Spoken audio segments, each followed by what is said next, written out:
मैं तंग होके रह गया हूँ तेरी वजह से। तो मजूर छोटा भाई नहीं, बहुत बड़ा अजाब है मेरे लिए। क्या बोल दो, तू कुछ सकता नहीं और ना ही तू कुछ कर सकता है। नकारा कहीं के, सारा बोझ मुझ पे डाल दिया है। मैं एक मजदूर बंदा हूँ, कब तक संभालूंगा तुझे। तेरा को बंदोबस्त करना पड़ेगा, अब मैं तुझे मजीद नहीं संभाल सकता।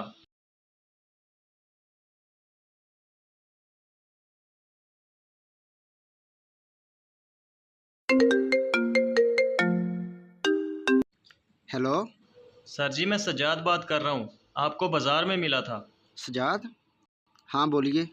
वो आपने कहा था कि आप मजदूर लोगों को रखते हैं, इस सिलसिले में कॉल की थी। अच्छा अच्छा, वो सजाद। फिर क्या सोचा अपने मजदूर भाई का? ओ सर जी, इसीलिए तो मैंने आपको फ़ोन किया है। अब इसे मज़ीद संभालने की मुझ में हिम्मत नहीं है। आप अपने ऑफिस का एड्रेस बताएं, मैं अभी इसे आगे छोड़ देता हूँ। ठीक है, तुम ऐसा करो, मराली चौक आ जाओ, वहीं पे हमारा दफ्तर है।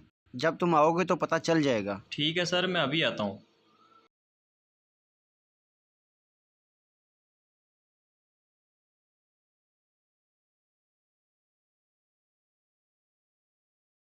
देख लो, ये कदम तुम सोच समझ के उठा रहे हो ना, क्योंकि अक्सर लोग जज्बात में आके फैसला कर लेते हैं और बाद में फिर हमें तंग कर रहे होते हैं। नहीं नहीं सर, मेरा कोई जज्बाती फ़ैसला नहीं है। मैं बड़ा सोच समझ के इसे आपके पास छोड़ने आया हूँ। अब आप इस मज़दूर को अपने पास रखिए।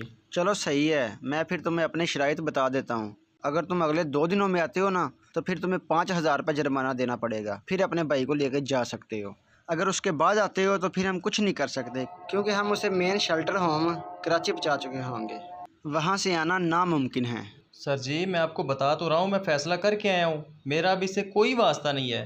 मेरी भला से आप इसे जहाँ मर्ज़ी रखें, मैं कभी वापस मुड़ के नहीं आऊँगा। ठीक है, देख लेते हैं, क्योंकि हमारा तो रोज़ का काम है। ठीक है, तुम यहाँ इसे छोड़ जाओ और बाहर गेट पे जाते हुए एंट्री करवा देना। जी बेहतर हो गया सर। बाकी मैंने इसके कपड़ों का शापर रख दिया है। मैं मज़दूर बंदा हूँ, मैं कब तक इसे संभालूंगा। ठीक है, अब तुम जाओ। जी बेहतर हो गया सर, अब मैं चलता हूँ। चलो जी, जान छूटी इससे तो। मुफ्त का बोझ ही था मुझ पे। अब कोई फिक्र नहीं रहेगी, सुकून से कमा के खुद ही खाऊंगा। ये जहाँ मर्जी रखें इसे, अब इनकी जिम्मेदारी। कल पेट्रोल की कीमत बहुत बढ़ गई है, जिसकी वजह से मटेरियल बहुत महंगा हो गया है। इस वजह से हमने काम ये रोक दी है। सेठ, मैं तो यहाँ पे मजदूरी कर रहा था, अब फिर। तो फिर क्या, कहीं और जाके कर लेना, अब मैं क्या करूं। लेकिन इतनी जल्दी को कहाँ काम मिलेगा, मेरी तो दिहाड़ी ज़ाया हो जाएगी।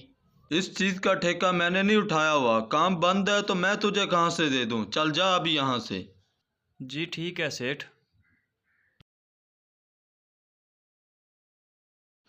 भाईजान, मुझे काम की बहुत ज़रूरत है, क्या मुझे काम मिल सकता है? नहीं नहीं, मेरे पास कोई काम नहीं।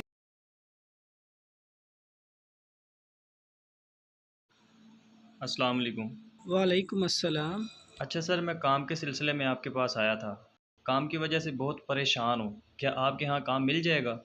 सॉरी भाईजान, हमारे पास लड़के पूरे हैं, आप कहीं और से पता कर लें।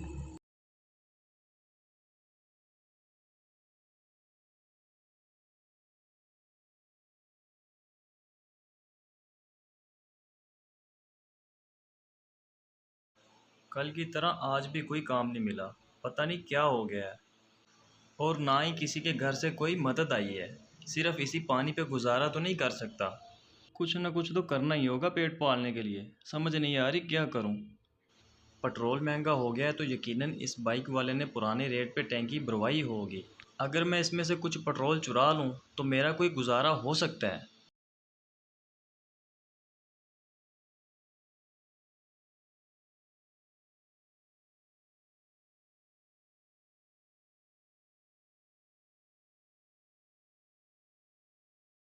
ओए पेट्रोल चोर कहीं के, ये देख कैमरों में आया, तुमने मेरी बाइक से पेट्रोल चोरी किया है। गलती होगी साहब, गलती होगी। साहब जी आप छोड़ दें, ये मेरा जानने वाला है। जानने वाला है? ये चोर तेरा कैसे जानने वाला हो गया? नहीं भाई, ऐसा बंदा नहीं है, पता नहीं क्यों ऐसी गलती कर बैठा। आप जाएं, इससे मैं खुद बात कर लेता हूँ। देख ले, तेरी वजह से छोड़ रहा हूँ इसे, बाकी खुद देख लेना इसे।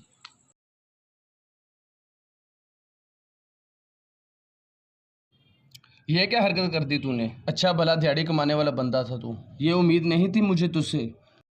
भाईजान, आप तो मेरे मोहल्लेदार हो, आपको तो पता है मैं किस तरह का बंदा हूँ।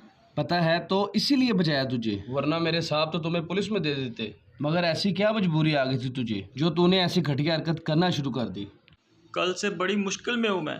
पेट पालने के लिए कुछ तो करना था ना, और कहीं से मजदूरी भी नहीं मिली, और आसपास मोहल्लेदारों ने सदका या खैरात भी नहीं बजवाया जो वो बजवा देते थे। बड़ी मुश्किल में था तो इसीलिए मैंने ये हरकत की।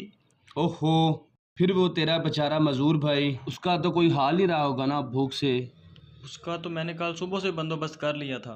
तंग आ गया था तो अब मैं उसे मज़ीद नहीं संभाल सकता, और अब मेरा उससे कोई लेना देना नहीं है। क्या इसीलिए तो अल्लाह का अजाब आया तुझ पे? उस बेचारे मजदूर को तूने घर से निकाल दिया, उसका तेरे सिवा था ही कौन? तो और मैं क्या करता, उसे संभालता या अपना पेट पालता? आखिर मैं कब तक उसका बोझ उठा सकता था। उसके वसीले से अल्लाह ने तुझे कितने रंग लगाए थे, घर बैठे बिठाए खाना आ जाता था, हमसाए तक पूछते तो तुझे। अब देख तेरा क्या हाल हो गया। मुझे तो इस बात का डर है कि अल्लाह का अजाब नाज़िल तुझ पे। हाँ, ये ठीक ही तो कह रहा है। इसके जाने के बाद तो ये मुश्किलात आई हैं मुझ पे। ये मैं क्या कर बैठा, अपने वक्त को अपने हाथों से ही गवा बैठा। मेरा भाई अजियत नहीं, बहुत सुख था मेरे लिए। मुझे फ़ौरन उसे वापस लाना होगा, इससे पहले कि देर हो जाए। सर, मैं मानता हूँ मुझसे बहुत बड़ी गलती हुई है। बस मुझे मेरा भाई चाहिए हर हाल में। देखा, इसलिए हम 2 दिन का टाइम देते होते हैं, क्योंकि तुम लोगों के फैसलों का कुछ पता नहीं होता।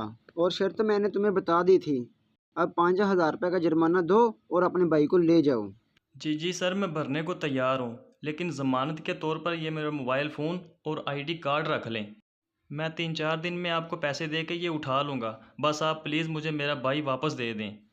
अच्छा बस बस, अब ज़्यादा रो के मेरे दफ्तर में तमाशा करने की ज़रूरत नहीं है। तुम चले जाओ कमरा नंबर 7 पे, मैं उनको बोल देता हूँ ले जाओ अपने भाई को। ठीक है साहब, बहुत शुक्रिया, बहुत शुक्रिया।